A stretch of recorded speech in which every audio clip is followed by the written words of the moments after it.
VG, what are we doing today, bro? We are gonna do soup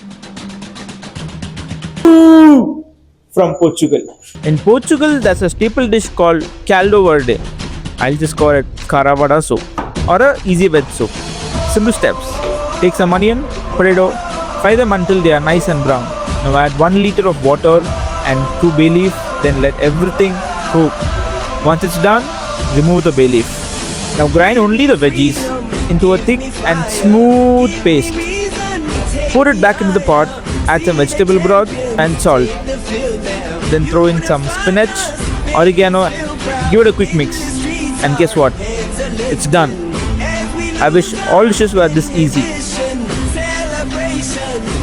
Time to make your soup.